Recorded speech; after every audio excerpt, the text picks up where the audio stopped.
hemos llegado a nuestra quinta charla en nuestro estudio sobre la Edad Media y estamos llegando a una segunda sección del curso, la cual he denominado no muy sofisticadamente el siglo maravilloso.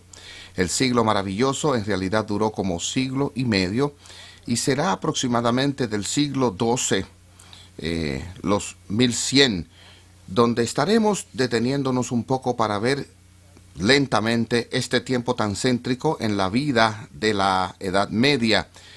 Otra vez empezaremos con un vistazo a la Iglesia y la sociedad y veremos cómo la Iglesia y el Estado, todavía uno de los problemas principales recurrentes, se relacionan uno con otro. ¿Quién es que manda en la cristiandad de Occidente? Podemos ver esta tensión de varias maneras. Ya hemos hablado de la coronación de Carlomagno en el día de Navidad del año 800. Yo le diría a los estudiantes, ustedes deberían ser agradecidos de Carlomagno por haber sido coronado en un año relativamente fácil de recordar, el año 800, y él fue coronado por el Papa. Él no estaba muy contento con ser coronado por el Papa, ya que no quería dar la impresión de haber recibido el imperio de manos del Papa.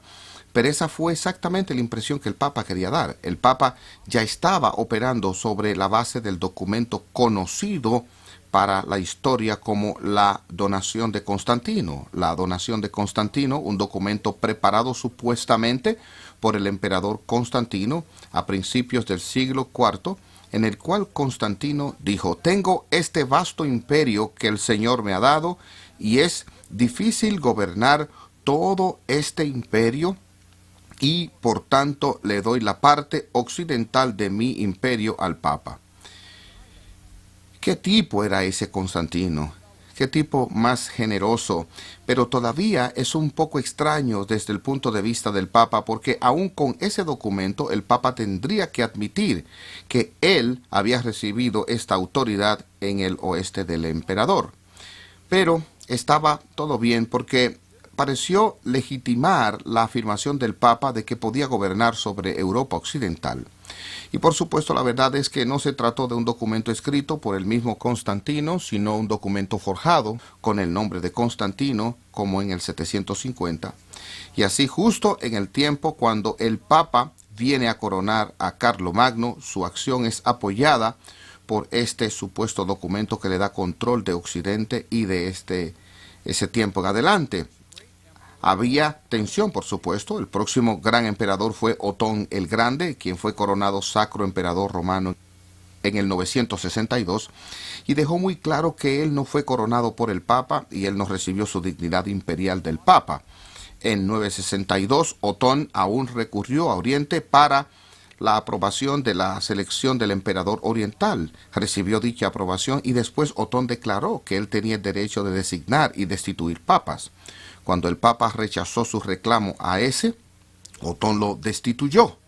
Por lo que tenemos aquí unas tensiones muy claras desarrollándose y creciendo. ¿Y quién manda realmente?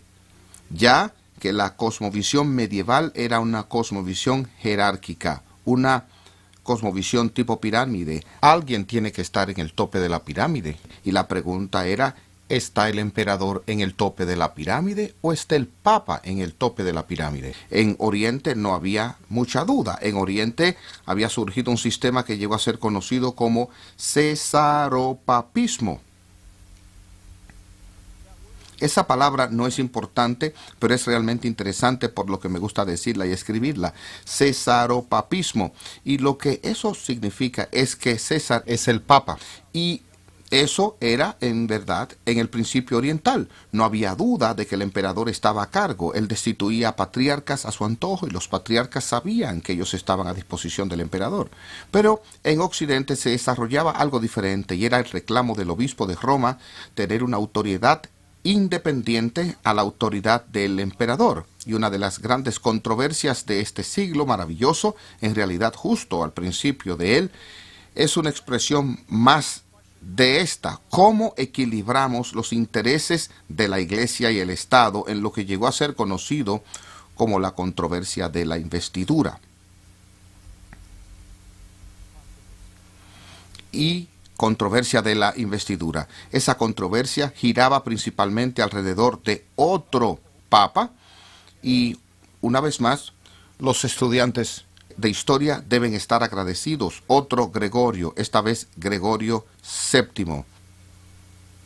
No nos importan Gregorio II, tercero, cuarto, quinto ni sexto. Vamos directo del 1 al séptimo. Gregorio VII fue papa desde 1073 hasta 1085 y fue un papa muy ascético como Gregorio I, muy dedicado a la causa del papado, dedicado a la reforma en la vida de la iglesia. Trató de lograr que todos los clérigos fuesen fieles a sus votos de celibato y estaba preocupado particularmente sobre lo que él consideraba como demasiada involucración laica en la selección del clero y particularmente en la selección de obispos y abades. En muchas áreas locales, la Iglesia Occidental había estado operando algo parecido a la Iglesia de Oriente, en la que autoridades locales, nobles locales, monarcas locales, habían sido decisivos en la escogencia de obispos y abades, porque para este tiempo los obispos y abades eran gente de riqueza, influencia, poder.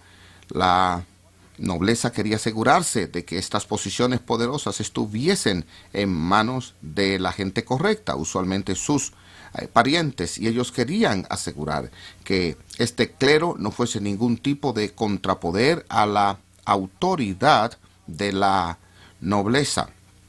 Y así Gregorio procuró asegurar que hubiese un nivel de independencia del clero del poder de los laicos. Y el tema específico que los llevó a debatir con tanta intensidad fue el de la investidura. La investidura era esta formalmente la entrega del anillo y la vara como emblemas del cargo para el oficio o abad y requiriendo que el nuevo obispo o abad ofreciese homenaje a las autoridades seculares. Así que esto era un momento dramático. Alguien ha sido electo como obispo o abad en un monasterio y cuando ellos son investidos en su cargo se les entrega los símbolos. Un noble les entregaba el anillo y la vara y después ellos se postraban ante el noble reconociendo su autoridad.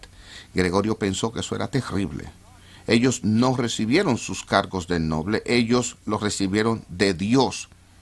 Y si se necesitaba intervención de alguna autoridad humana, Gregorio estaba bien convencido de que esa autoridad humana sería el papado. Ellos recibirían su cargo del papado en vez de las autoridades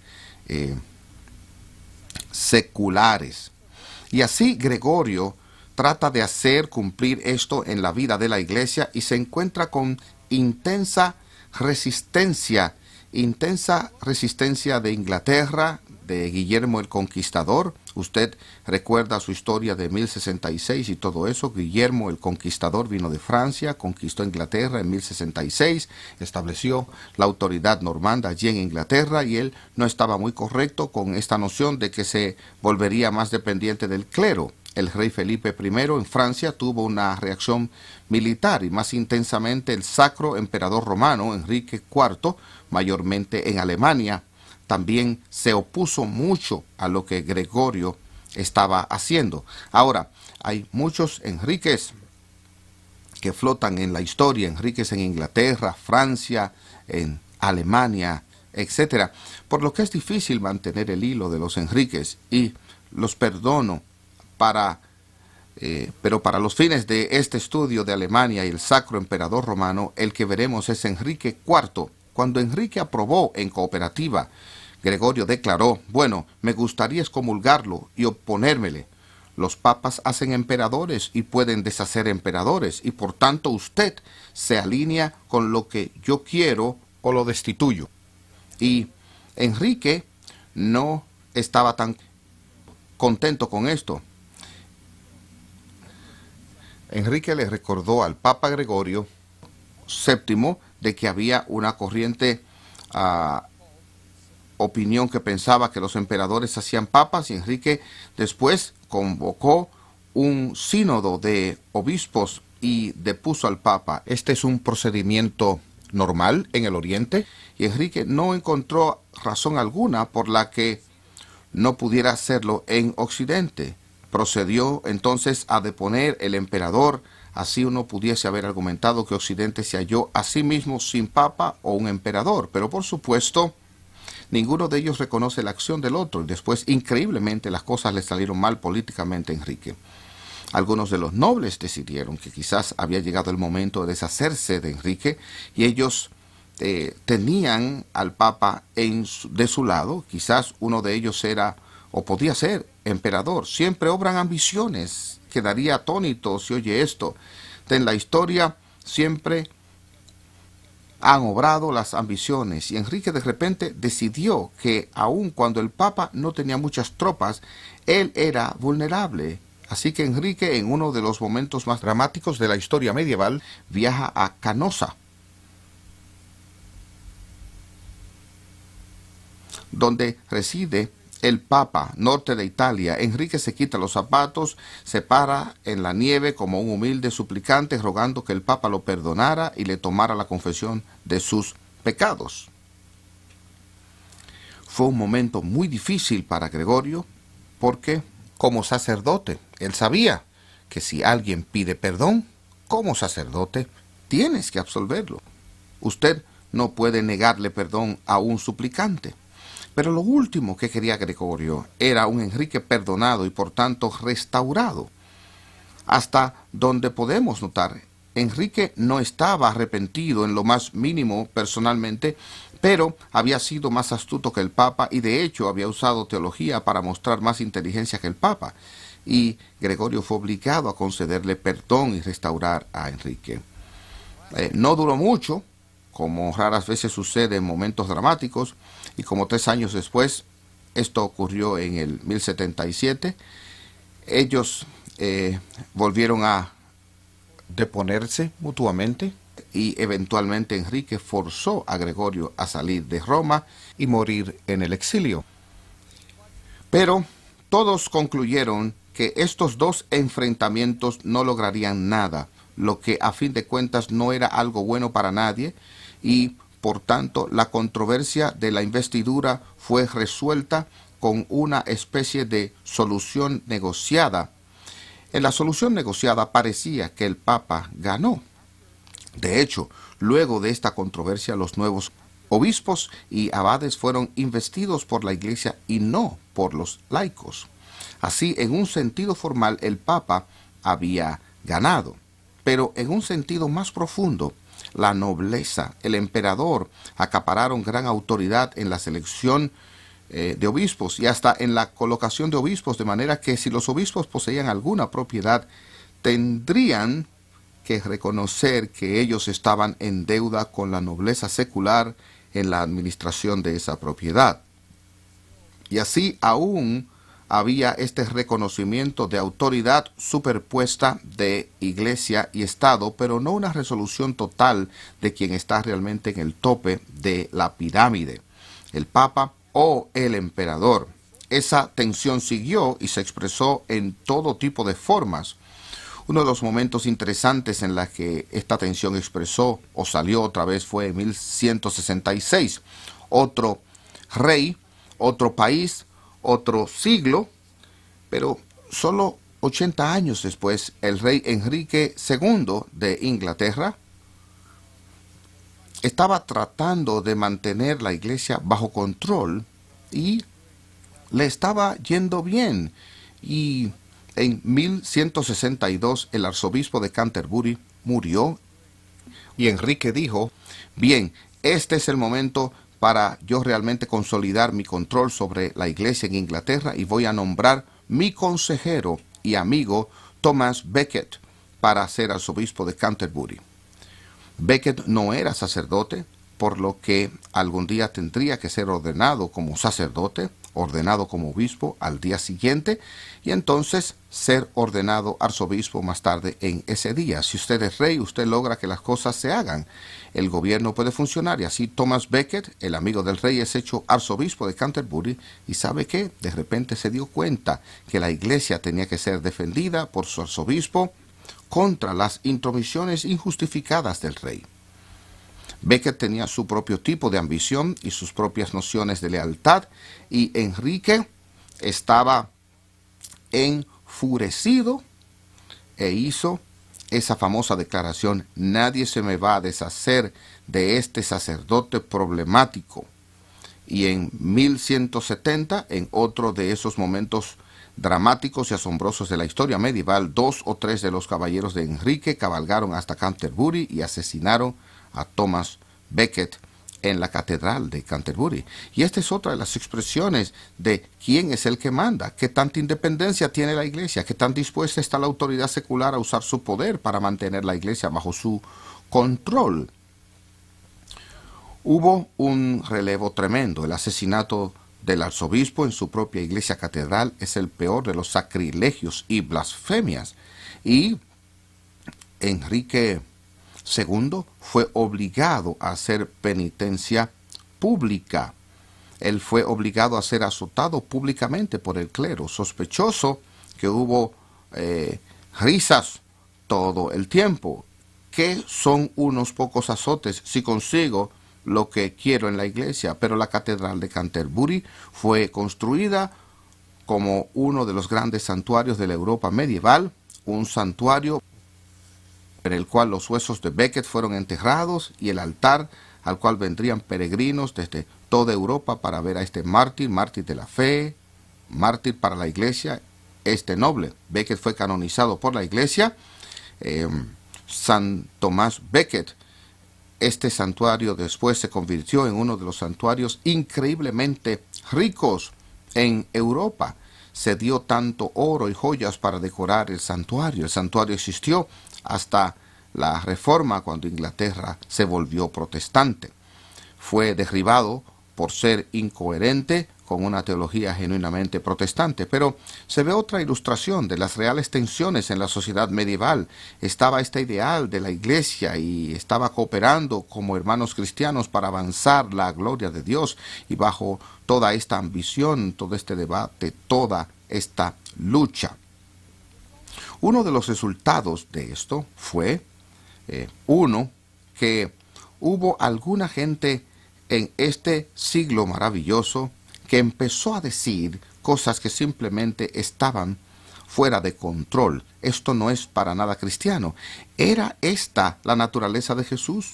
Él no tenía un hogar en donde recostar su cabeza. Él no buscaba ambición mundana. Su reino no era de este mundo. La iglesia ahora parece estar años luz. Yo usaría esa frase, pero parece estar años luz de lo que Jesús quería. De seguro la iglesia se ha vuelto completamente corrupta en su riqueza y en su influencia y poder. Había corrupción moral en la iglesia, así como todo tipo de corrupción económica. Y hubo gente que dijo que esto estaba mal, estaba tan mal que no puede continuar en esta iglesia. Tiene que haber un cambio fundamental. Ahora, parte de esa expresión ocurrió en el monacato. La mayoría de la gente en la Edad Media cree que para ser un cristiano serio necesita unirse a un monasterio. Usted necesita dejar el mundo atrás, dejar la familia atrás, dejar la propiedad, dejar los valores de este mundo. Se une a un monasterio para trabajar, entregar su vida completa a la oración, a la reflexión, acercarse más a Dios. El problema era que los mismos monasterios atrajeron tantos obsequios con el paso de los años que eventualmente los monasterios se volverían ricos y la vida en el monasterio se volvería fácil, y ellos también serían lugares de todo tipo de corrupción. Y después surgiría un nuevo movimiento monástico que fue serio en lo espiritual y disciplina. Y podríamos decir que lo que usted tiene a lo largo de toda la Edad Media es una serie de reforma. Mientras que parecía que la iglesia caía en corrupción, se escucharían voces. El problema fue mayormente que las voces que se escuchaban eran voces contra la corrupción moral. Ellos usualmente no veían un problema doctrinal con la iglesia.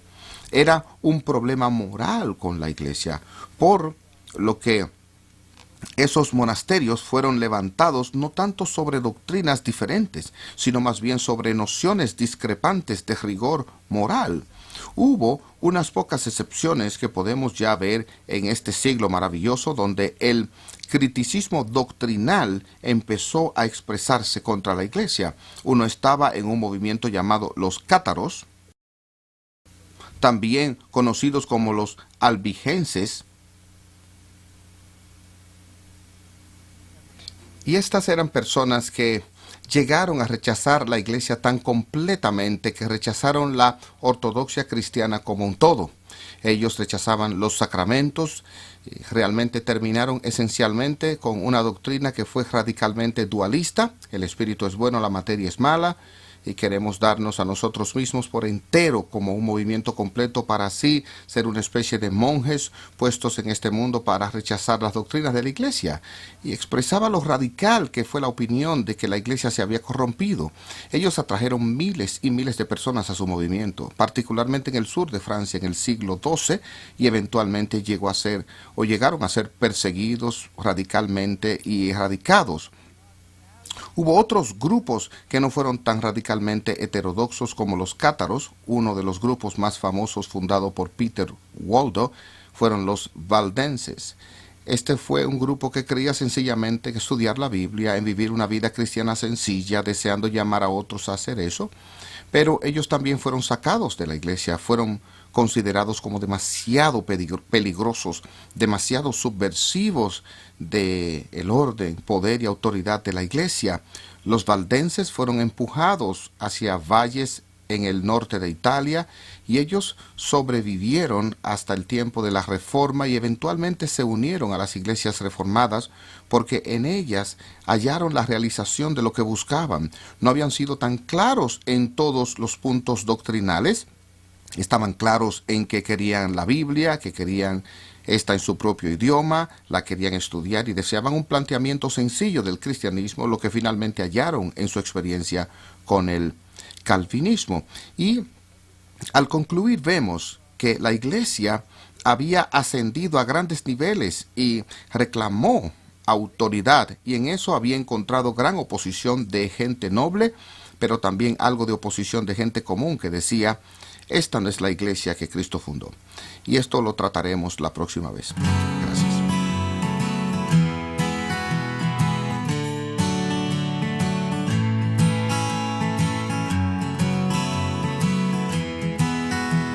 Hemos llegado a nuestra segunda charla sobre el siglo maravilloso, el tiempo increíble de una especie de punto culminación en grande de muchos temas que llevaban a la cúspide de la Edad Media. Estamos viendo el tema general de la iglesia y sociedad y llegamos a uno de esos elementos más conocidos, controversiales, de experiencia medieval, y eso fue las cruzadas.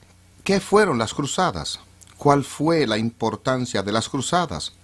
¿Por qué se hicieron cruzadas? ¿No es curioso que, siendo las cruzadas un episodio tan famoso como lo fueron en la historia medieval, aún queda buen nivel de controversia sobre cómo pasó exactamente? ¿Cómo vino a ser todo así? ¿Por qué sucedió? ¿Qué significó realmente? ¿Cuáles fueron los motivos que la impulsaron? Así que en la charla de hoy trataremos de ver lo que sucedió y pensar un poco acerca de cómo hubiese sucedido esto. Las cruzadas son una ruptura radical con cualquier cosa que había sucedido en la historia cristiana hasta ese punto. Hasta ese punto los cristianos se habían ido a la guerra, pero los cristianos siempre se habían ido a la guerra apoyando al Estado en su búsqueda de algún objetivo político. Ellos podrían haber entendido que su Estado era un Estado cristiano y que por tanto al irse a la guerra para el Estado, ellos estaban haciendo algo que era bueno a los ojos de Dios, pero nunca se habían ido a la guerra por causa de la iglesia. De hecho, ellos siempre habían creído que parte de la separación entre iglesia y Estado era que el Estado, Dios le había dado el poder para proteger a la nación y para promover paz, mientras que la iglesia tenía una misión espiritual en la tierra. Pero con la llegada del ideal de las cruzadas en Europa, esa idea empezó a cambiar y los cristianos empezaron a pensar que era legítimo usar la fuerza para avanzar la iglesia y la causa de Cristo, no solo para proteger y defender al Estado. Hay un libro reciente muy interesante que salió el año pasado sobre las cruzadas, escrito por J. Rubenstein, lo cual probablemente significa que no es un apologista cristiano, pero sí un buen historiador. Y el título se llama Armies of Heaven, The First Crusade and the Quest for Apocalypse. Ejércitos del cielo, la primera cruzada y la búsqueda del apocalipsis.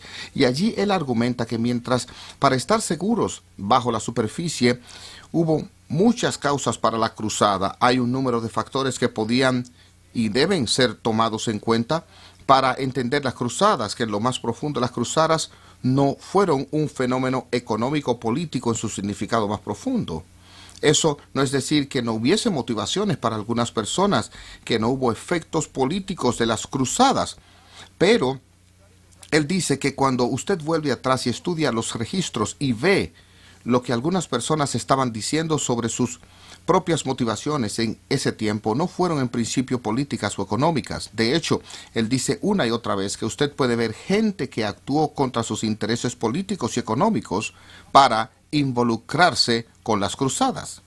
Él también dice que hubo gente que no se unió a las cruzadas para ganar el perdón de sus pecados.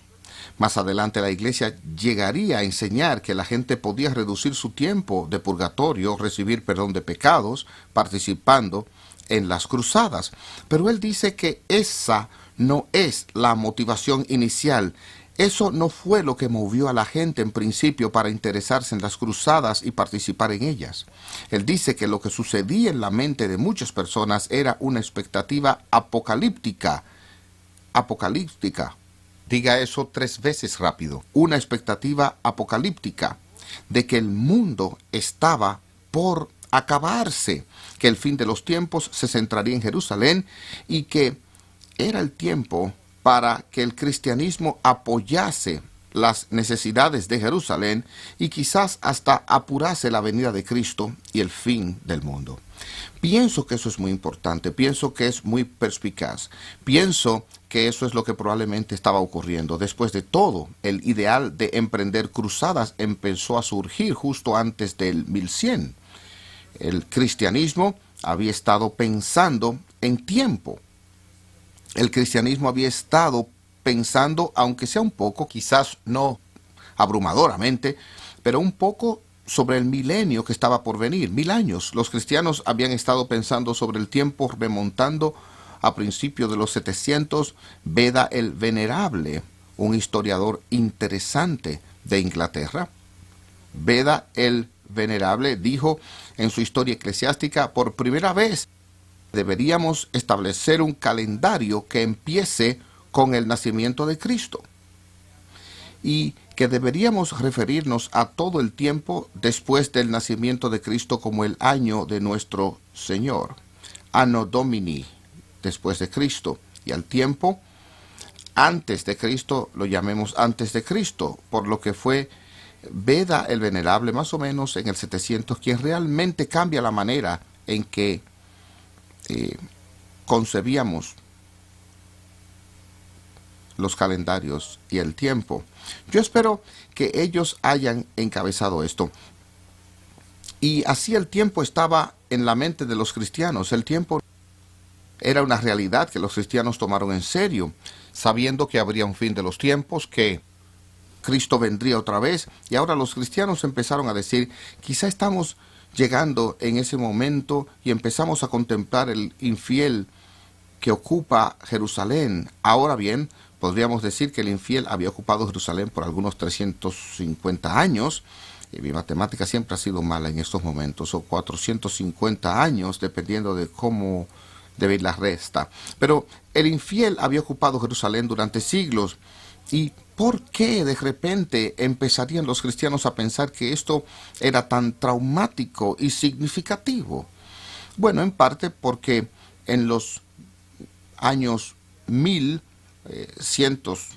en ese entonces, los cristianos empezaron a interesarse más en los peregrinajes, ellos empezaron a interesarse más en viajar a lugares santos, a convencerse de que esta era una manera de volverse más santos, yendo a lugares santos.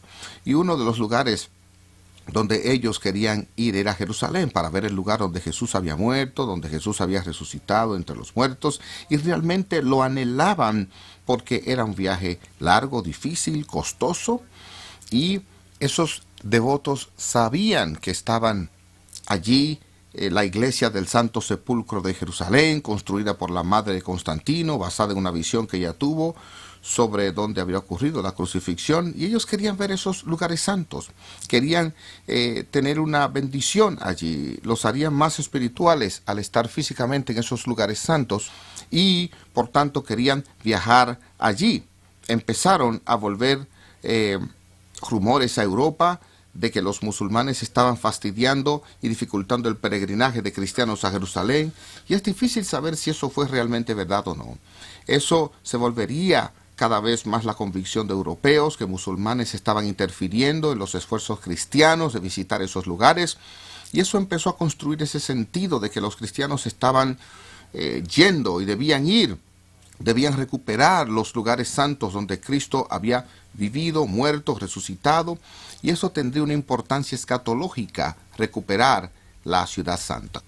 Así que en respuesta particular a la predicación del Papa Urbano II, justo al final de los 1100 entonces, en 1095, de repente estalló esta energía y esta pasión de viajar y recapturar a Jerusalén para los cristianos.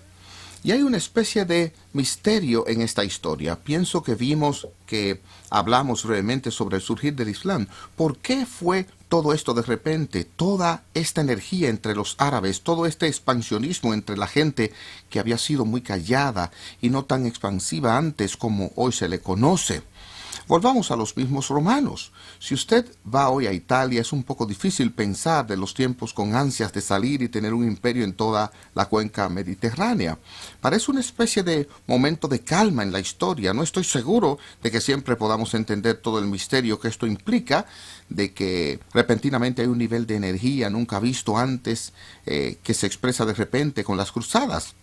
Gente común y de la nobleza, grande, rica, chica, pobre, poderosa, insignificante, fueron tomadas por esta visión de hacer algo para Cristo. Pensaron que el hacer algo realmente importante para Cristo era viajando a Jerusalén, tomándola para Cristo. Ahora bien, algunos han dicho, y no hay duda realmente, que los papas estaban alegres distrayendo a la nobleza, y esto fue justo antes de la controversia de investidura de la que ya hablamos, y podría ser que el Papa vio que sería bueno tener un emperador para todo el lejano oriente. Para ellos, el lejano oriente en comparación con estar aquí en Europa, pero esa no parece haber sido la motivación principal. Parece que sencillamente estaba este ideal y que en principio ellos no le llamaron cruzadas. Esta palabra fue adoptada más tarde, quizás un siglo o dos después, pero cruzada captura el sentido de eso porque cruzada era una palabra francesa que significaba el camino a la luz. Ellos se sentían y se veían a sí mismos sacrificándose como lo hizo Jesús, tomando una cruz a manera de la autonegación, recapturando la ciudad santa para un propósito escatológico. Y no parecía ser principalmente el vengarse de los musulmanes por haber atacado Europa, remontándose hasta 841. La Basílica de San Pedro en Roma había sido saqueada por musulmanes que invadieron desde África del Norte hasta Sicilia en Italia, por lo que la presencia musulmana había sido real, pero después de todo, en 841 había sido cientos de años atrás y no se trataba principalmente de venganza, se trataba de este ideal de hacer algo para Cristo. Y se estima que quizás tanto como 100.000 europeos fueron hacia el este de Europa en esa primera cruzada a tratar de recapturar Jerusalén.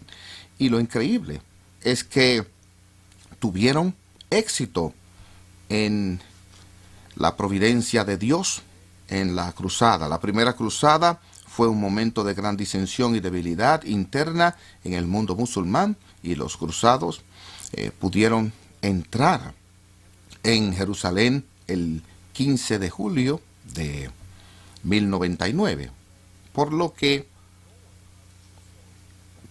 el objetivo de la cruzada fue logrado en esta manera tan excepcional y pareció ser entonces una validación de la visión, de la expectativa, de la esperanza.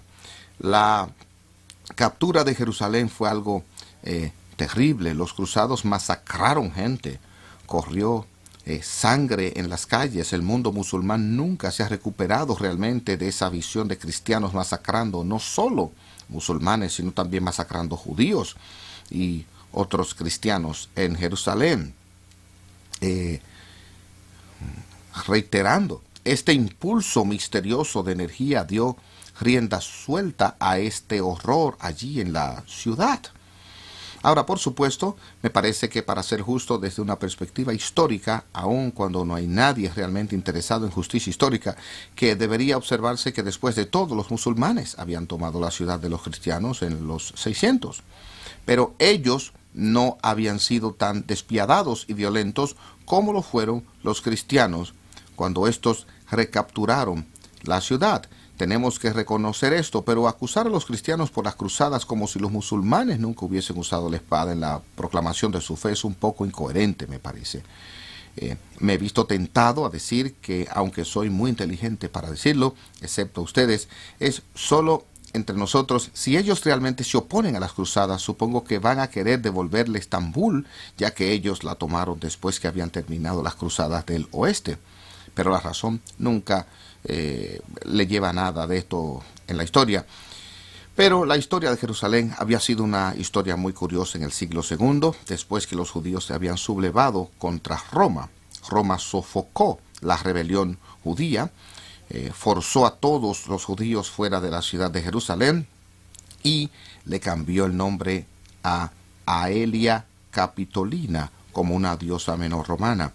Y durante mucho tiempo a los judíos no se les permitió vivir en Jerusalén, y solo con la llegada de Constantino fue que Jerusalén fue reconstruida como Jerusalén, de manera que él pudiera construir la iglesia del Sacro o Santo Sepulcro allí, y así se convirtió en una ciudad predominantemente cristiana hasta que cayó en manos de los musulmanes en el 638.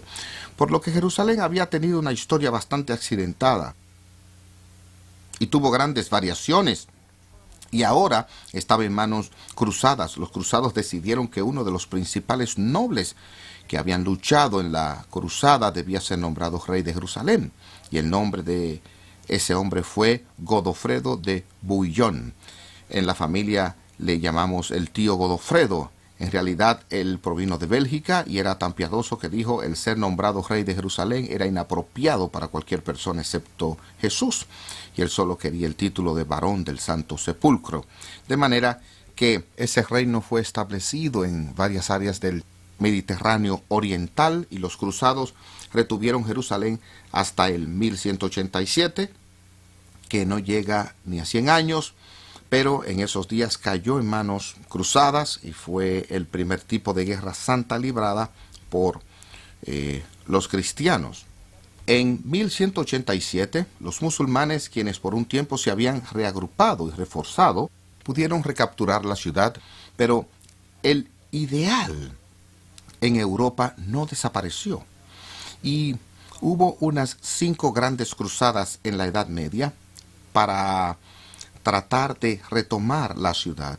No podemos entrar en todos los detalles de ella, pero podríamos mencionar brevemente la Tercera Cruzada, que probablemente es una que más ha inspirado la imaginación de Occidente.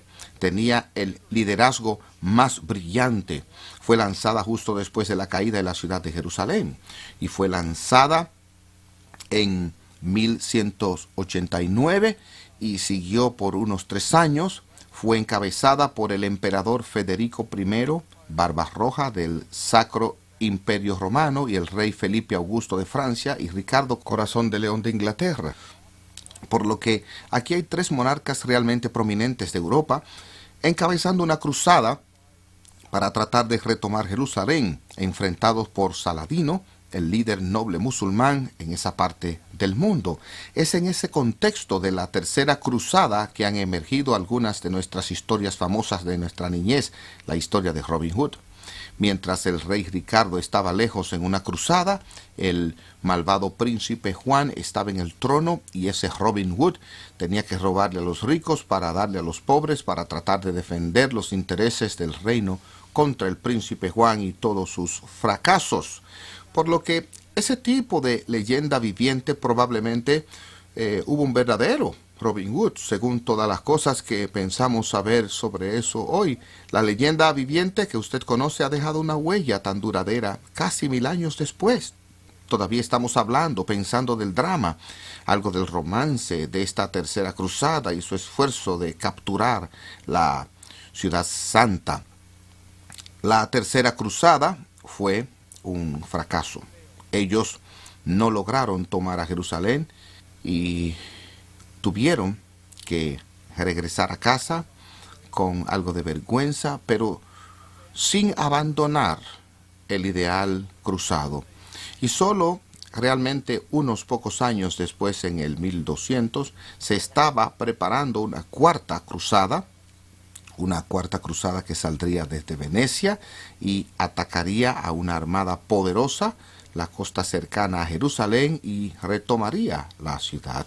Los venecianos quizás no estaban totalmente de acuerdo con este celo cruzado y pareció que lo hicieron más por el dinero. Había muchas ganancias por el envío de grandes ejércitos a Oriente y Venecia no solo vio que había ganancias, sino que vio también otra oportunidad política. Venecia se percató de que había gran confusión en la ciudad de Constantinopla, aún la capital del Imperio Oriental para 1200. Había una lucha sobre la sucesión al trono y Venecia pensó, bueno, quizás puedo conseguir algo de dinero del emperador con el cual nos vayamos a aliar, de manera que el emperador coopere con nosotros.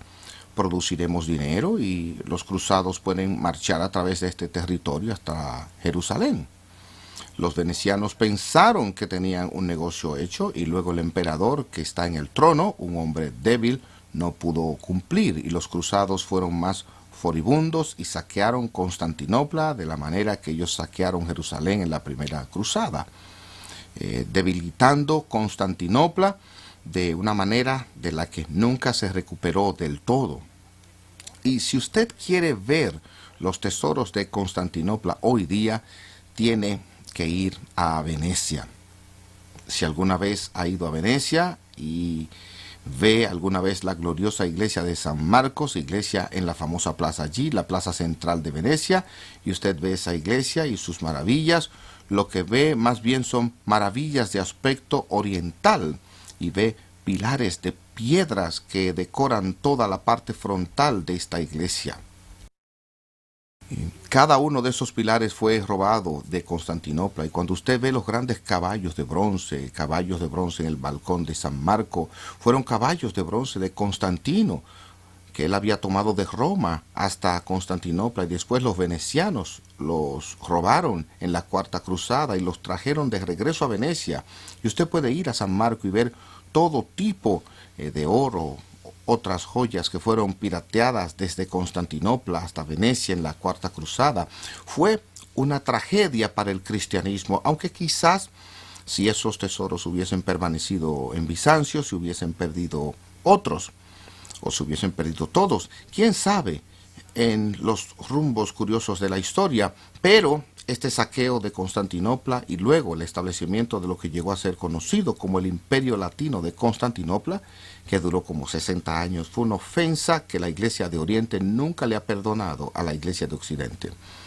Porque aún hay un obispo latino de Constantinopla, además de ortodoxo griego, obispo de Constantinopla, y la competencia entre ellos, entre estos clérigos, nunca fue realmente superada, nunca fueron reconciliados. Como dije, la Cuarta Cruzada debilitó grandemente a Constantinopla y el Imperio bizantino. La última cruzada, hablaremos sobre la quinta cruzada, encabezada por el emperador Federico, negoció y capturó efectivamente a Jerusalén por medio de una negociación que él fue capaz de retener durante solo 15 años. Esa fue la última vez que Occidente pudo retener a Jerusalén, pero el ideal de las cruzadas continuó durante siglos después de eso. Hubo más esfuerzos de emprender cruzadas en los siglos XV y XVI para retomar Jerusalén. Es un momento curioso, un acontecimiento curioso de la experiencia occidental y un gran cambio en actitud en que ahora era correcto tomar la espada y derramar sangre en aras de favorecer la iglesia de Cristo, y no solo estados cristianos, sino la iglesia y la causa cristiana. Y entiendo que ha dejado una mancha muy oscura sobre la cristiandad en la mente de muchos y en especial, por supuesto, en la mente de los musulmanes. Ellos tienden a ver la cristiandad como algo igualmente cultural y político, porque por supuesto así es que ellos conciben su propia religión. Y por tanto, para ellos es una batalla de culturas, no solo una batalla de religión. Y como batallas de culturas, en las mismas no hay manera real de lograr tolerancia en última instancia, y así las cruzadas tanto ilustran y causan muchos de los problemas que aún enfrentamos hoy. Gracias.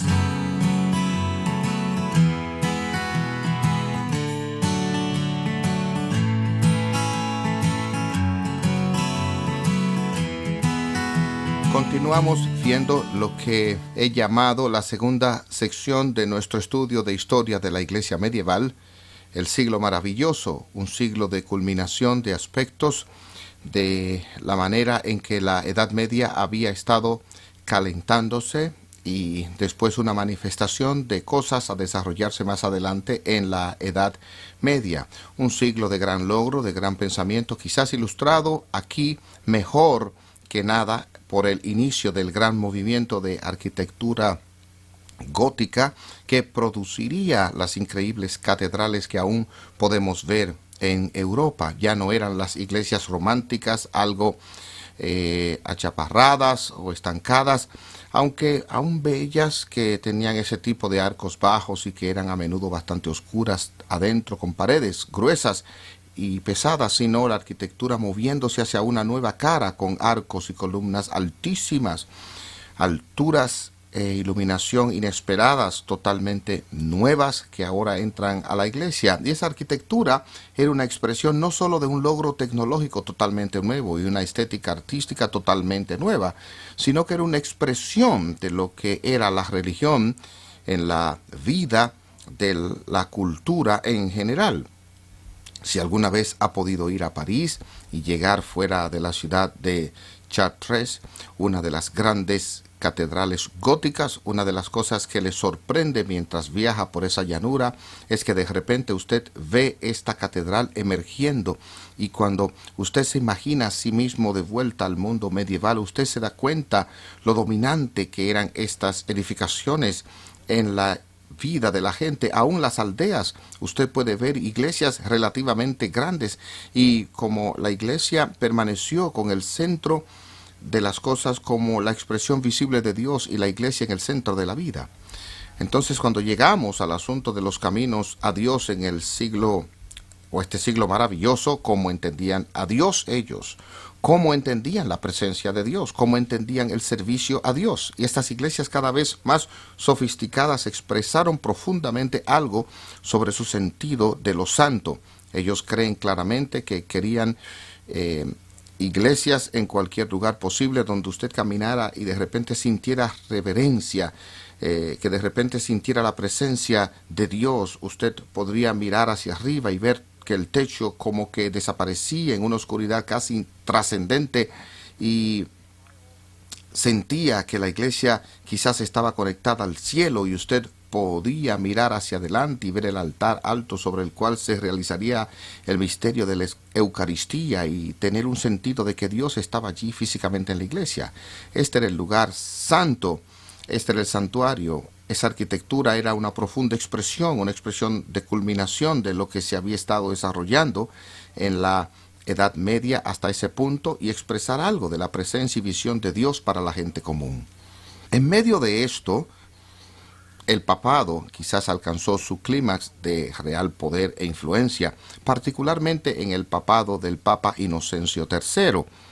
quien reinó como papa desde 1198, justo al final de nuestro siglo maravilloso hasta 1216. Había sido más conveniente si él hubiese muerto unos pocos años antes, pero no obstante, él dijo que no seríamos capaces de pensar en esto como un siglo absoluto. Pero Inocencio III fue quizás el papa más poderoso que jamás haya reinado en términos de influencia real sobre los asuntos de la Iglesia y su vida en la comunidad europea. De hecho, fue elegido papa cuando aún no era sacerdote, lo que muestra que la política aún era una parte muy importante de lo que sucedía en la elección de un papa, y estos italianos locales sentían aún muy firmemente que este cargo era de su propiedad y que no era contrario a la ley canónica. Fue ordenado rápidamente como sacerdote y luego fue hecho como obispo de Roma. Y cuando fue coronado, estas palabras le fueron habladas a él: tome la tiara y sepa que usted es el padre de príncipes y reyes, el que gobierna el mundo, el vicario sobre la tierra de nuestro Salvador Jesucristo. Más tarde, en su reinado, Inocencio ya no usaría las palabras vicario de Cristo, sino que se llamaría a sí mismo el vicario de Dios. No estoy seguro si esa es una promoción o no, pero las afirmaciones son realmente insólitas. Usted nota que él es el padre de príncipes y reyes y el que gobierna el mundo. Esta afirmación es un insulto. Y mientras él iba en una procesión luego de su coronación, él le tiró monedas a los populistas que le vitoreaban para que lo escogieran. Siempre él pensando, o más bien citas bíblicas inoportunas de no tengo plata ni oro, pero lo que tengo te doy.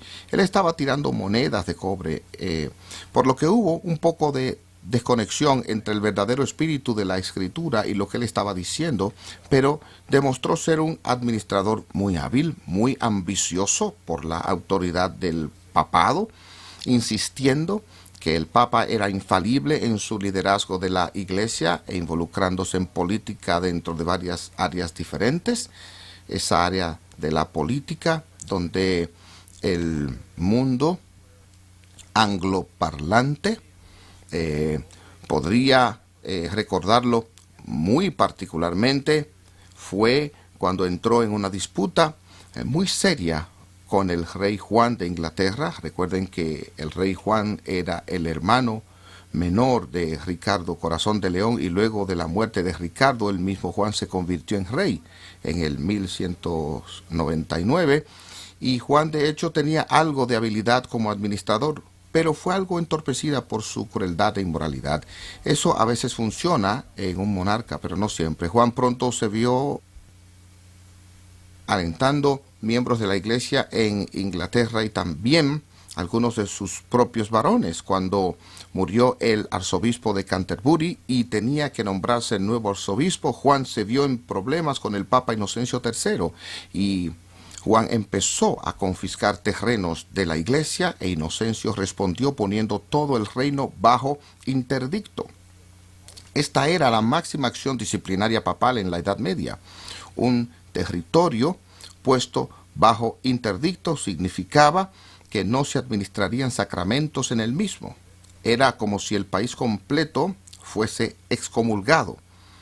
Y lo que eso significaba era que los niños que nacían no podían ser bautizados, los muertos no podían recibir la extrema unción, los vivos no podían recibir los sacramentos de penitencia o de la misa, y literalmente en la mente de mucha gente común esto era un asunto de vida o muerte. Si no podían ser bautizados, si no podían ser enterrados con la extrema unción de la iglesia, sus almas estaban en juego. Y claramente esto era un plan por parte de Inocencio III para doblegar a Juan, y fue exitoso por el hecho de que Inocencio llegó tan lejos como anatematizar a Juan personalmente y destruirlo o destituirlo del cargo. Ahora, por supuesto, esas fueron cosas formales. Él no podía echar literalmente a Juan del trono, pero significaba que Juan se acercaba rápidamente a un punto donde pudo haberse enfrentado a una guerra civil, y para evitar eso, Juan se halló sometiéndose totalmente al Papa, declarando en lo adelante que Inglaterra sería un ladrón del papado, que el papado sería el señor feudal del soberano supremo en asuntos ingleses, algo no muy grande, sabiendo que Inglaterra e Italia y Rusia se mantenían siempre bastante alejados. El momento en que el Papa hubiese estado tratando de ejercer esa autoridad sería muy fácil de eludir. Pero más importante para la historia occidental, Juan se vio forzado a someterse a demandas de sus varones, y eso llevó a los acontecimientos extraordinarios del 15 de junio de 1215, cuando Juan firmó la Carta Magna.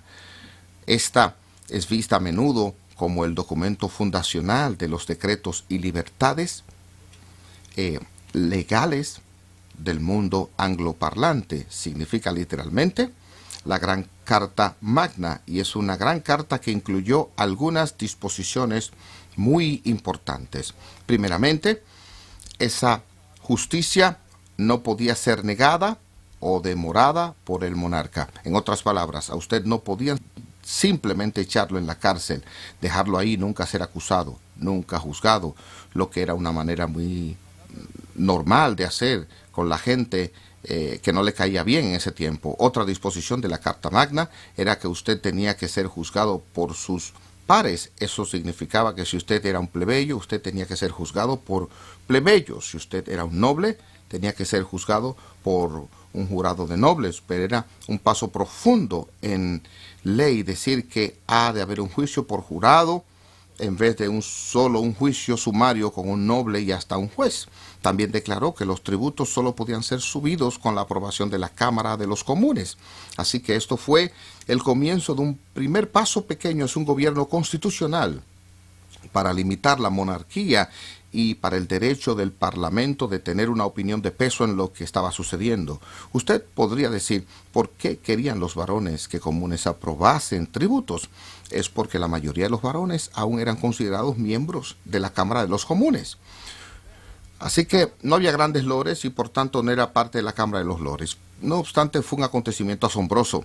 Después Juan repudió la Carta Magna diciendo que fue obligado a firmarla, que cualquier cosa que usted era obligado a firmar no cuenta. Inocencio dijo más adelante que la firma de Juan no contaba realmente, pero sí contó, y la Carta Magna se convirtió en el cimiento de la evolución del derecho constitucional y el gobierno en Inglaterra y en última instancia en los Estados Unidos también, por lo que es algo serio, un gran paso en la historia de la civilización. Inocencio sí se involucró en una variedad de asuntos gubernamentales, es otra etapa, otra expresión de lo que el tipo de controversia Iglesia-Estado. Inocencio, ahora afirmando ser el vicario de Dios sobre la tierra, ve su derecho de involucrarse en casi cualquier asunto si tiene algún peso en la Iglesia.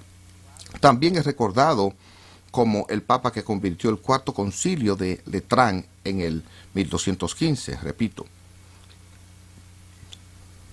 Fue bueno por parte de Inocencio el convocar ese concilio en el mismo año de la Carta Magna, para que sea fácil recordar el propósito de exámenes que vienen al final del día. El Cuarto Concilio de Letrán fue convocado como un concilio ecuménico de la Iglesia. La Iglesia Católica Romana lo consideraba o lo considera como un concilio ecuménico, aunque no es reconocido por las iglesias orientales. Fue celebrado en un palacio de Letrán, el cual es la residencia del papado durante la mayor parte de la Edad Media. El Vaticano se convierte en residencia más adelante para el papado.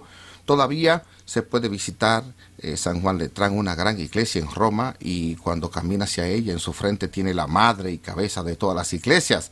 Ahí tenemos a San Pedro.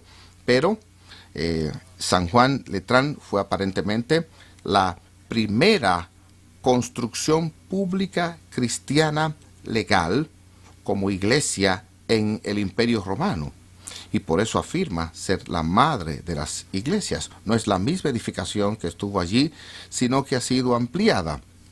Este concilio fue celebrado allí en el 1215 y fue un concilio muy grande, algunos 1200 delegados, y el elemento clave por el cual es recordado el Cuarto Concilio de Letrán, una de las cosas claves por la que Inocencio lo convocó, Solo se habían reunido 3 días, fue más bien un concilio sin cuestionamientos, pero el elemento clave por el cual es recordado es por definir la doctrina de la transustanciación. Se convirtió en 1215 la enseñanza oficial de la Iglesia Católica Romana sobre la Santa Cena, que es lo que sucede exactamente al pan y el vino cuando el sacerdote pronuncia en el altar las palabras «Esto es mi cuerpo».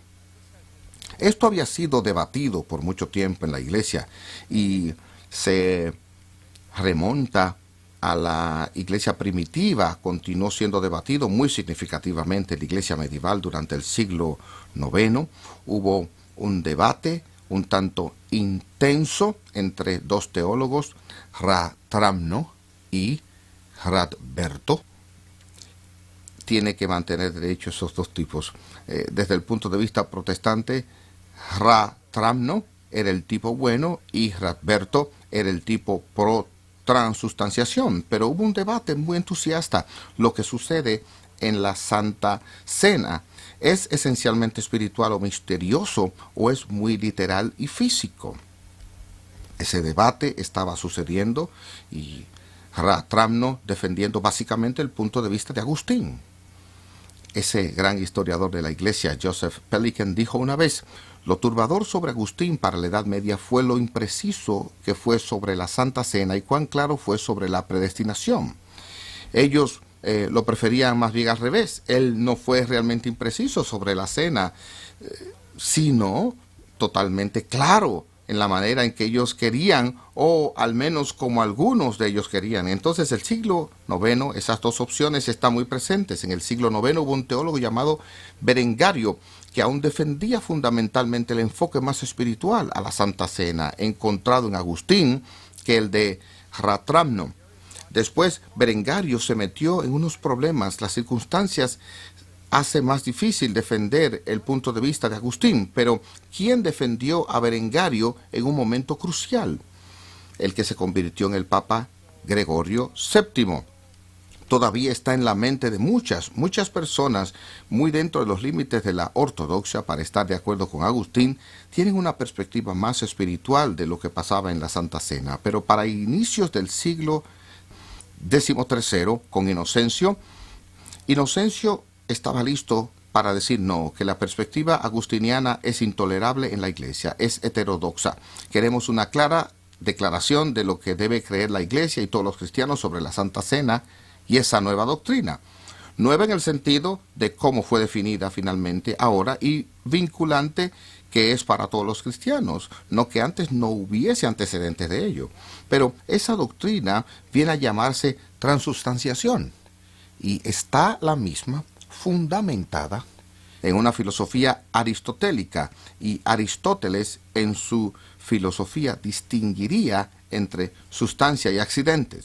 Si RC estuviera aquí, él podría darle una mejor explicación, pero mi manera ingenua de entender, piense en una silla por un momento, ¿ok? ¿Está pensando en una silla? ¿Está haciendo lo que está supuesto a hacer? Piense que tiene una silla. Ahora, puesto que si todos dibujásemos la silla en la que estamos pensando, nuestras sillas serían diferentes en su descripción. Algunas muy cómodas, como aquella en la que están sentados, algunas grandes, algunas serían pequeñas o tienen colores diferentes, materiales diferentes, gran variedad de sillas, pero todas comparten la semejanza a una silla. Todas participan en un océano de sillas que está conectado en nuestras mentes, no importa lo diferentes que sean. Todos lo miramos y decimos, es una silla. Aristóteles dijo que eso es semejante a una silla, eso es sustancia, eso es lo que todas tienen en común. Y todas las diferencias visibles de las sillas, diferentes son sus accidentes. Pero bajo los accidentes de varias sillas, todavía está la semejanza a silla que todas tienen en común. Veo que esto no se está captando del todo. Bueno, de todas maneras, confíen en mí, vayan a casa meditando en eso, por lo que hay algo que de silla a silla, aparte de lo que hace una silla completamente individual.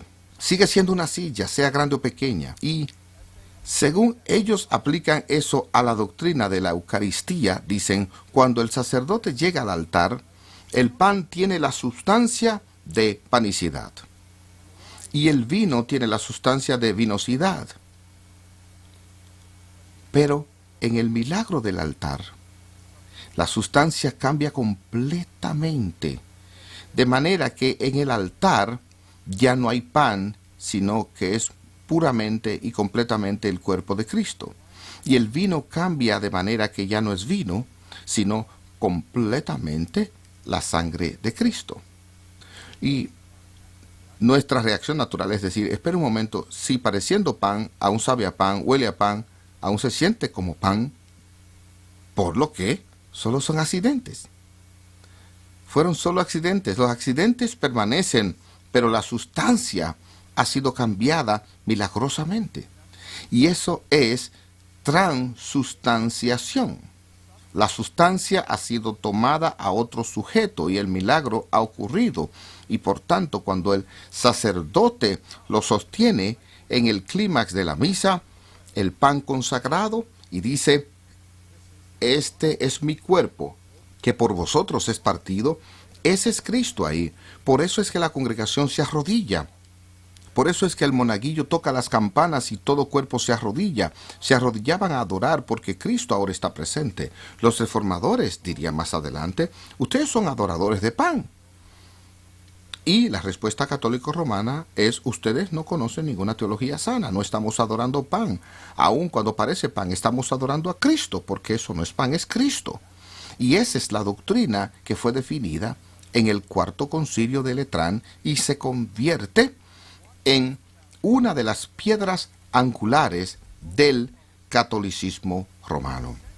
En un sentido, usted podría decir que hasta el 1215, en el Cuarto Concilio de Letrán, una de las doctrinas más fundamentales de lo que concebimos hoy como catolicismo romano no existió como doctrina vinculante y por tanto no hubo tal cosa como la Iglesia Católica Romana que conocemos hoy hasta el 1215. Ahora los apologetas católicos romanos aullarán porque yo diga eso. Eso está bien. Tenemos diferentes perspectivas de la historia de la Iglesia, pero entiendo que esa es la verdad. De hecho, pienso que no es demasiado decir que el catolicismo romano en sus conclusiones y posición rígida no cae oficialmente en su lugar hasta el Concilio de Trento en el siglo XVI. En cierto sentido, el catolicismo romano es más nuevo que el protestantismo. Eso volverá loco a sus amigos católicos romanos, por decir. En cierto sentido, el catolicismo romano es más nuevo que el protestantismo. No fue hasta Trento que Roma definió oficialmente su noción de que la tradición es tan autoritativa como la Biblia. No fue hasta Trento que Roma definió oficialmente su posición y justificación. No fue hasta el Cuarto Concilio de Letrán que definió su posición sobre la transustanciación. La Iglesia había estado bien sin esa definición durante 1200 años. La transustanciación es una doctrina recién llegada, tiene 800 años, pero relativa a la Iglesia, a la historia de la Iglesia en general no es tan vieja. Y bien, esta es mi crítica dura protestante sobre estos acontecimientos, pero pienso que es muy importante en el mundo en que vivimos hoy, donde está este constante toque de tambor de cambio romano durante 2000 años. Ahora tenemos un sentido claro de cuándo ha cambiado, cuánto ha evolucionado. Así que al cerrar aquí queremos recordar a Inocencio III como esa figura cumbre de poder, de consolidación, doctrina, uso de influencia del papado al final de este siglo maravilloso. Gracias.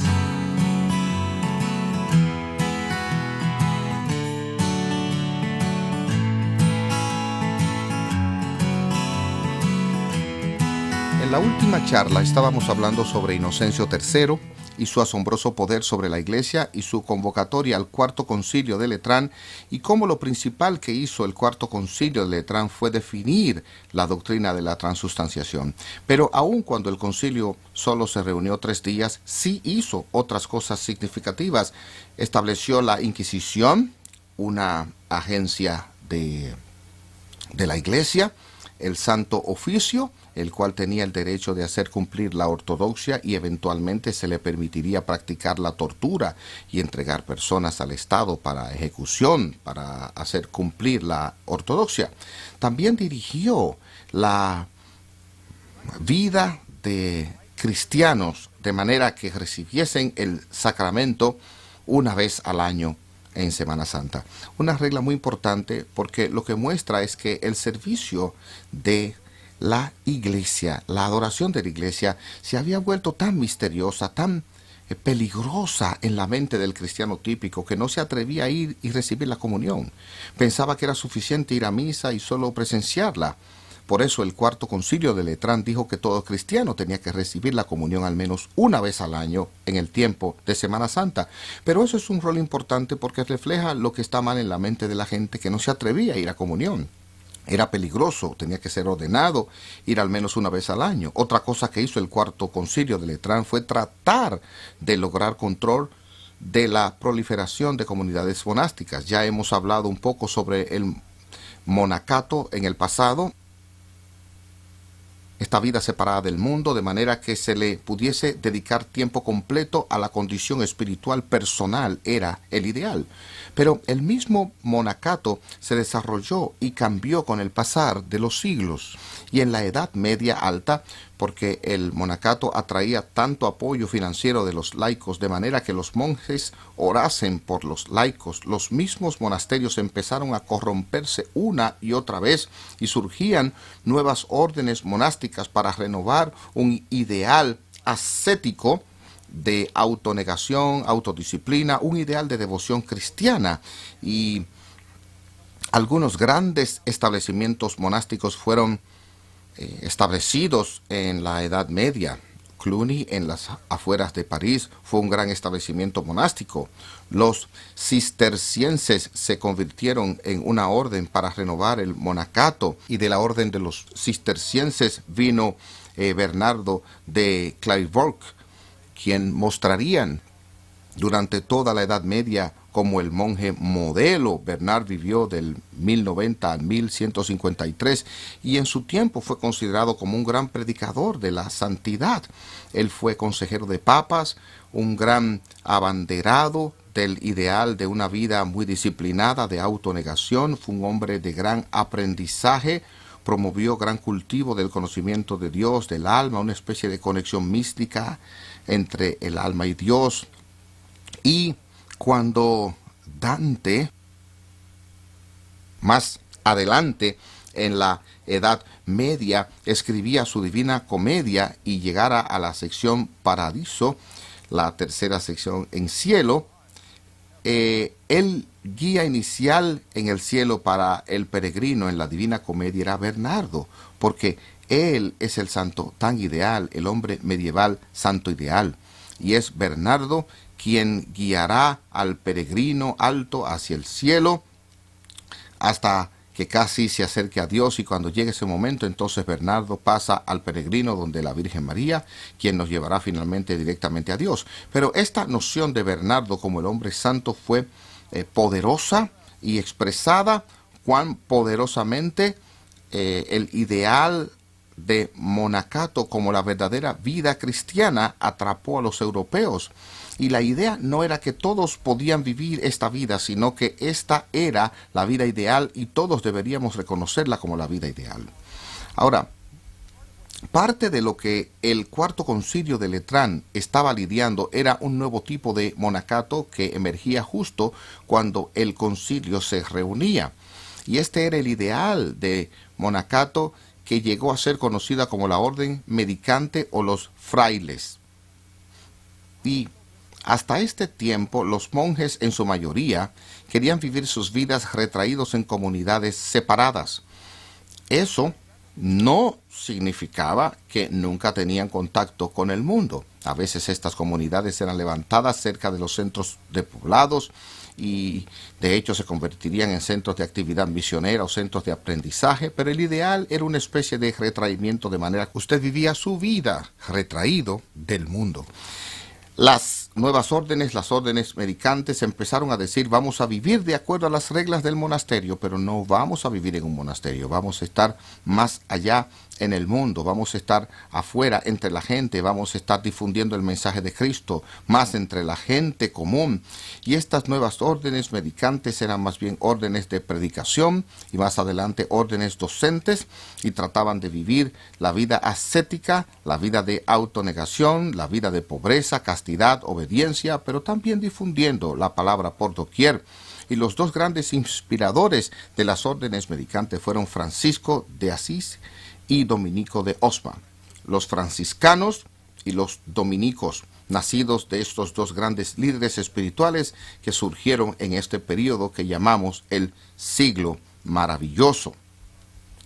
Francisco de Asisi, por supuesto, todavía muy recordado, todavía muy venerado por mucha gente. Aún la gente de la nueva era piensa que San Francisco era maravilloso porque hablaba con aves, y San Francisco se dedicaba particularmente a la pobreza en relación a lo que él veía como la corrupción de la iglesia, de la corrupción de la vida en general, reaccionando a su sentir de que lo que movía a la mayoría de la gente era su aferro a las cosas de este mundo. Las cosas todas pasaban. Él dijo: al abrazar la pobreza como nuestra novia, aprendemos desprendimiento de este mundo, de manera que podamos entregarnos totalmente y completamente a Dios y al servicio de Cristo. Y esa fue la gran visión de Francisco, y en principio no estaba atraído particularmente a la idea de educación y docencia para sus seguidores. De hecho, cuando uno de sus seguidores empezó a establecer una especie de escuela de educación superior para franciscanos, Francisco se opuso y dijo: quiero que mis seguidores dediquen su tiempo en oración y no en el estudio. Él no se opuso al estudio del todo, pero no era importante para él. Ahí no era donde estaba la acción espiritual, estaba en la autonegación, oración, era dándose uno a otros, estando en el amor a Dios y en aquellos creados a su imagen, y ciertamente con toda su creación. Y entonces Francisco realmente termina formando esta orden, de hecho probablemente formada significativamente a medida que creció después del Cuarto Concilio de Letrán, principios del siglo XIII. Pero él se convirtió en una figura de devoción poderosa y empezó a atraer más y más personas para seguirlo. Y cuando murió en el 1226, hubo un esfuerzo inmediato para canonizarlo y declararlo un santo. Era tan obvio para todos que había vivido una vida tan santa, y fue elogiado por muchos papas, y ciertamente fue canonizado en el 1228. Solo 2 años después de su muerte fue declarado un santo de la Iglesia, y luego, no mucho después de su canonización, se empezó a difundir el rumor de que San Francisco había recibido el estigma. El estigma. El estigma se entiende como la aparición de las heridas de Cristo en el cuerpo de otro. Quizás todas las heridas de Cristo o solo algunas de las heridas de Cristo, pero luego de la muerte de Francisco se hizo esta afirmación de que en su vida estas aparecieron en su cuerpo. No estoy seguro de cómo muchas de las heridas, sino heridas de Cristo se manifestaron, lo que era visto como una señal milagrosa de conexión cercana de un hombre santo con la santidad de Cristo, tan cerca que empezaría a mostrar efectivamente en su propio cuerpo la aparición de las heridas de Cristo. La aparición del estigma en San Francisco es la primera registrada en la historia de la aparición del estigma, por lo que esto era único en Francisco hasta la afirmación por Francisco. Esto fue único, y se ha afirmado que ha aparecido en otros santos subsecuentemente, luego del tiempo de San Francisco, pero esta es la primera aparición del estigma, y por supuesto se creía ser una manera en la que Dios indicaba que Francisco fue una persona excepcionalmente santa. El acontecimiento paralelo al ascenso de la orden franciscana fue el ascenso de la orden dominica, fundada por Dominico. Francisco era italiano, Dominico era español, y eran muy diferentes en personalidad. Francisco era muy fanático, ávido por ser sencillo y amoroso. Dominico parece haber sido mucho más frío, mucho más despiadado, más enfocado y más dedicado al estudio y a una defensa intelectual de la fe. Dominico también abrazaba la pobreza, pero no como el fin en sí misma, sino como un medio para un fin. Él pensaba que la pobreza liberaría a personas de las distracciones, les permitiría enfocarse en la importancia del estudio, por lo que desde el principio la orden dominica tenía el carácter decididamente intelectual, que existía esta determinación de que en el caso de herejes la doctrina de faltas que era fomentada en la iglesia, todavía remontándose al tiempo de los cátaros, los albigenses, quienes desafiaban la iglesia en el sur de Francia particularmente, a que Dominico levantase defensores cuidadosamente educados de la fe, que predicarían la fe y enseñarían la fe, por lo que llamó a su orden la orden del Paedicatorum, la orden de los predicadores, y la abreviatura de eso era OP. Así que si hoy ve a un clérigo católico romano con las letras OP después de su nombre, este es el miembro de una orden dominico.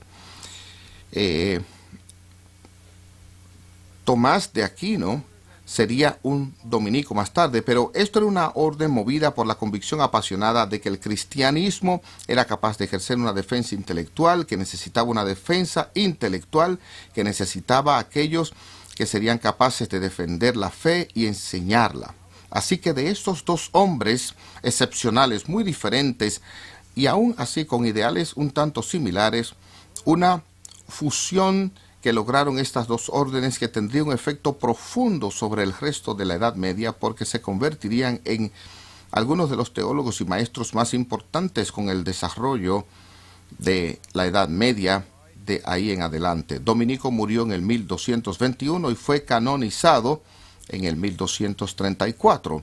Un poco más lento que San Francisco, siempre hubo una especie de competencia entre estas dos órdenes sobre cuál era más santa, cuál era más útil, cuál era más bendecida de Dios, por lo que cuando una de ellas conseguía algo, la otra como que quería algo. Y repito, esto es como una perspectiva protestante de estas cosas, pero para mí eso deja lo que sucedía allí, por lo que los dominicos tenían una ligera desventaja. Como saben, fue a Francisco que le sucedió el milagro.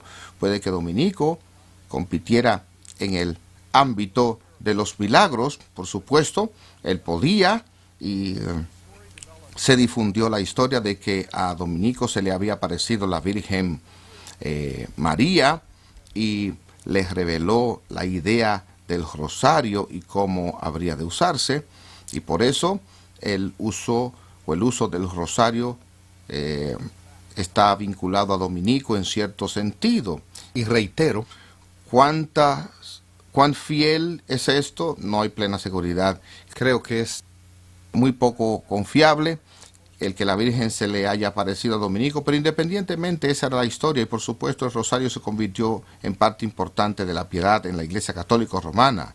El rosario es básicamente algo que parece un collar, es un círculo de abalorios y es realmente un contador, una manera de contar oraciones, por lo que usted tiene 10 abalorios, que son aquellos sobre los que usted hace la oración a la Virgen María, el Ave María o Salve María. Dios te salve María, llena eres de gracia, bendita tú entre las mujeres, bendito el fruto de tu vientre Jesús, y después continúa con Santa María, Madre de Dios, ruega por nosotros pecadores y ahora y en la hora de nuestra muerte. Esa es la oración que usted reza con un avalorio y luego repite eso 10 veces y después pasa a un avalorio más grande, y ahí es donde usted reza el Padre Nuestro, o lo que llamamos la oración del Señor. Y así eso se convirtió en una forma de orar, de mantener un registro de oraciones de forma disciplinada cuando tenía que hacer penitencia, o a veces decía cuántos Ave Marías, cuántos Padre Nuestros tenía que rezar. Los rosarios eran rezados en velación por los muertos. Esto era meritorio y se remonta al menos en tradición a Dominico como una manera de estimular la piedad entre la gente, por lo que vemos que la comunidad monástica estaba cambiando, evolucionando, tomando un nuevo curso. Había otros cambios en proceso. En la iglesia primitiva, la mayoría de los monjes no eran ordenados. Eran laicos que daban sus vidas a una devoción separada y enfocada para la alta Edad Media. La mayoría de los monjes estaban siendo ordenados y esto empezó a causar algo de problemas, porque si usted tenía monasterios donde los monjes no eran ordenados, el monasterio aún era independiente del clero fuera de sí mismo para promover o proveer sacramentos, pero cuando la mayoría de los monjes eran ordenados, los monjes empezaron a desarrollar un poder espiritual, por así decirlo, un poder sacramental separado de la iglesia ordinaria. Y eso estableció una especie de competencia y hasta tenía ese lenguaje del clero secular, que es el clero parroquial, el clero que vive en el mundo, el seculum. No significa que era menos santo, pero sí significa que estaba viviendo afuera, en el mundo, contrario al clero regular. Este es el clero que vivía bajo una regla, regula, bajo un gobierno monástico, y a menudo había tensión entre estos dos grupos por la lealtad y los obsequios de los laicos, y esa tensión a veces llegó a ser explotada muy inteligentemente por el papado, porque para principios de la Edad Media muchos de los grandes obispos de Europa no creían realmente que habían recibido su oficio del Papa. Reconocieron un rol de liderazgo para el Papa, pero no aceptaron que el Papa fuese un monarca sobre toda la Iglesia y que el Papa tuviese el derecho de establecer todos los obispos.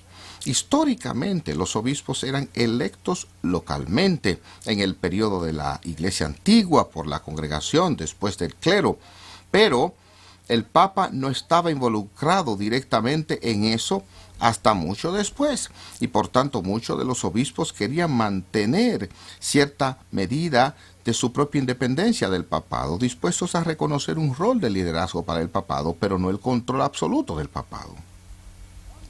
Por otro lado, los monjes dependían mucho más del papado para la autorización de sus órdenes y para permiso de viajar por Europa, para ir de diócesis a diócesis y ministrar en esas diócesis sin el permiso del obispo. Y, por tanto, los monjes se convertían en una vía por la que los papas eran capaces de aumentar su poder y centralizar su autoridad y asegurar que hubiesen personas que fuesen muy dependientes del papado, dispersas por toda Europa e insistiendo en los derechos del Papa. El monacato tenía un número de funciones importantes en la vida de la comunidad cristiana, pero no todas eran funciones espirituales. También había funciones educativas, también funciones económicas y políticas que eran importantes. Por supuesto, también llegaron a tener una función educativa muy importante y sería de las comunidades monásticas de donde habría de venir muchas de las teologías, muchas de las grandes obras teológicas del período. Y algunas de estas teologías a las que quiero que vayamos ahora y comencemos a pensar particularmente sobre lo que es conocido para la historia como escolasticismo.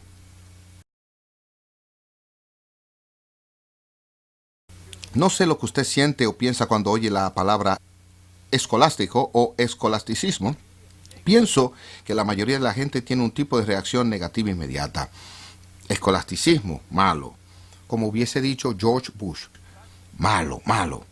Pienso que esa es la intuición que tiene la mayoría de la gente y es porque el escolasticismo fue acusado de enfocarse en distinciones irrelevantes y enredarse con cuestiones teológicas irrelevantes y escribiendo latín malo. Esa era más o menos la mala opinión sobre el escolasticismo y me gustaría al menos tratar de rehabilitar ligeramente el escolasticismo. La palabra escolasticismo significa sencillamente, y viene de la palabra latina escola, que significa escuela. El escolasticismo es teología, según es estudiada, practicada, desarrollada en escuelas. Y lo que significa es que se convierte en una teología más técnica. Una teología expresada con un vocabulario más técnico, de manera que los teólogos puedan comunicarse más sencillamente y rápidamente uno con otro. Cualquier profesión, cualquier trabajo, casi tiene un vocabulario técnico, y ese vocabulario técnico, aun siendo extraño y a veces tan inentendible para la persona de fuera que no está iniciada con ese oficio, facilita grandemente la obra de la gente que entiende el lenguaje técnico, y lo vemos con médicos, con mecánicos. El mundo entero está lleno de vocabularios técnicos. El escolasticismo fue una empresa teológica para desarrollar una terminología teológica que ayudaría a los teólogos a comunicarse claramente, eficientemente uno con otro, porque todos sabían de lo que estaban hablando. En los primeros días de los inicios del surgimiento de una teología más técnica, la filosofía dominante tras la teología fue plagio. Pero cuando llegamos a nuestro siglo maravilloso, Aristóteles se convierte más y más influyente, y a medida que transcurría la Edad Media sería la filosofía primariamente aristotélica que apoyaría el escolasticismo y daría su vocabulario. Eso lo vemos en alguna medida en el Cuarto Concilio de Letrán, la doctrina de la transustanciación. Fue Aristóteles que dio las categorías de ese acontecimiento, y por tanto el escolasticismo es una empresa técnica, pero también es una empresa muy importante. A veces parecía tonta, como ¿cuántos ángeles pueden bailar en la cabeza de un alfiler? Esa siempre es una pregunta para burlarse del escolasticismo. Es una pregunta importante. En este punto, ¿tienen los ángeles algo de materialidad? Si tienen algo de materialidad, ellos pueden ocupar espacio. Si ocupan espacio, solo hay un número limitado de ángeles que puede bailar en la cabeza de un alfiler. Pero si son puramente espiritual, un número infinito de ángeles podría bailar en la cabeza de un alfiler. Pero, por lo que es un caso de prueba, ¿cómo se entienden los ángeles? Y los ángeles eran importantes para entender por qué eran puramente espirituales. Y eso nos ayuda a entender el alma. Nuestras almas son puramente espirituales, pero estamos un tanto enredados con el cuerpo. Pero como lo expresa un historiador, los ángeles son una especie de ratas de laboratorio de la Edad Media, salvo en el lugar que son puramente físicos, de la manera que son ratas de laboratorio en nuestro tiempo, son puramente espirituales. Así que cuando alguien se burle de las preguntas formuladas por los escolásticos, usted diría, un momento, ¿hay algo de importante en esa pregunta? Y usualmente hay algo.